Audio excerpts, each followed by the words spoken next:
बड़ी खबर कानपुर से आ रही है, जहां कानपुर पहुंचे पूर्व मंत्री कलराज मिश्रा। शुभम द्विवेदी के परिजनों से की मुलाकात, घटना पर जताया बेहद दुख। परिजनों से कहा, हम आतंकवाद को जड़ से खत्म करेंगे, हमारी सरकार पाकिस्तान को मुंहतोड़ जवाब देगी। बता दें कि पहलगाम में आतंकियों ने शुभम को गोली मारकर उतारा था मौत के घाट। जिस ढंग से आतंकवादियों ने कायराना हरकत की, मजहब पूछकर लोगों की हत्या की, और ये कहते हुए एक पत्नी के सामने उनके पति की हत्या करते हुए पत्नी से बोले कि जाकर मोदी से बता देना कि हमने किया है। यह इस बात को दर्शाता है कि किसी बड़ी ताकत ने साजिशतन उनको इस तरह की हरकत करने के लिए भेजा और उन्होंने इस तरह की हत्या की। भारत सरकार को उन्होंने चुनौती दिया और वो ताकत पाकिस्तानी ताकत थी। किसी बहन के सिंदूर को उन्होंने समाप्त किया, पूरे जीवन को समाप्त कर दिया। जिस तरह से नृशंस हत्या की, उसको देखकर पूरा देश बर्बाद हुआ, पूरा देश। और जिस परिवार का व्यक्ति मारा गया, उसके प्रति स्वाभाविक रूप से लोगों का एक लगाव बढ़ा है। भारत के प्रधानमंत्री ने स्वयं इसको एहसास किया है। भारत के गृह मंत्री उसी दिन उस स्थान पर पहुंचे। 27-28 लोग मारे गए थे, सबका शव उनके सामने था। क्या स्थिति रही होगी बताने की आवश्यकता नहीं। उनको लगा कि ये तो हमें मारा गया है, देश को ये प्रकार की हरकत करके चुनौती दी गई है। और इसी का परिणाम है आदरणीय श्री नरेंद्र मोदी जी ने अपने उद्बोधन के दौरान कहा था कि इसका इस तरीके से जवाब दिया जाएगा ताकि उनके विचार के परे होगा। वो अनुभव नहीं कर पाएंगे कि इतनी कड़ी कार्रवाई हिंदुस्तान ने किया है। पूरा उसका सबक मिलेगा।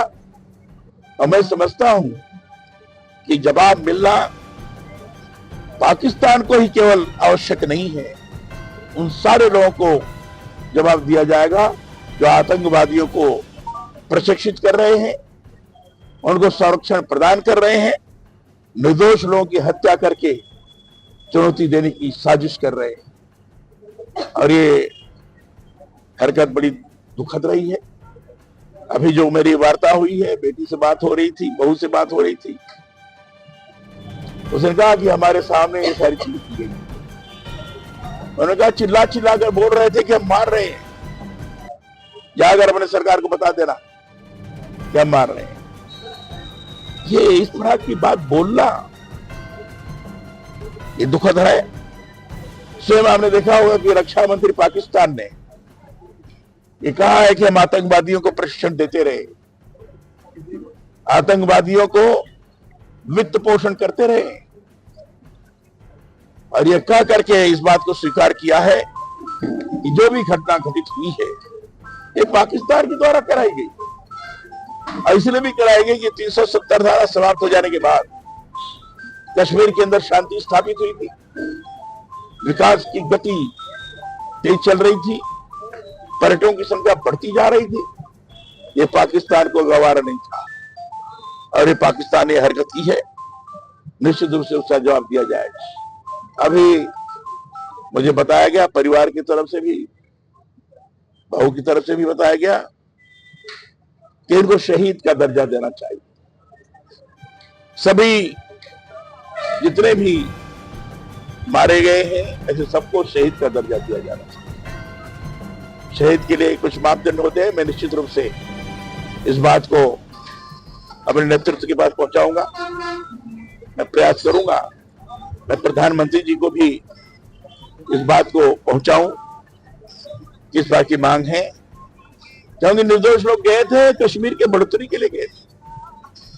कश्मीर के अंदर शांति पूर्वक लोग जीवन यापन कर रहे हैं और निर्बाध रूप से हम यहाँ भ्रमण भी कर सकते हैं।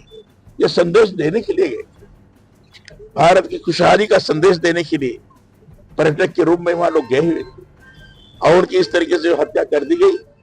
स्वाभाविक है ये मांग जो उठी है इस पर विचार करें। ये हमारी तरफ से भी बात कही जाएगी, ये जो बात कही गई है उस वहां तक पहुंचाई जाएगी। जिस तरह से इस घटना के बाद सारे विपक्ष एकजुट हुआ है पाकिस्तान को लेकर, आतंकवाद को लेकर, क्या लगता है ये बहुत बड़ी जीत हुई है कि जिस ढंग से पाकिस्तान ने या आतंकवादियों ने इस बार की हरकत की है उसके कारण पूरा देश एकजुट हो गया है। सभी दल एकजुट हो गए, सभी सामाजिक संगठन एकजुट हो गए, सभी समाज के लोग एकजुट हो गए, हिंदू, मुसलमान, सिख, ईसाई, जैन, बौद्ध, ये सब के सब लोग इकट्ठा होकर भारत सरकार से अपेक्षा कर रहे हैं कि पाकिस्तान को इसका माकूल जवाब दिया जाए ताकि भविष्य में इस बार की हरकत कोई करने की हिम्मत न कर सके।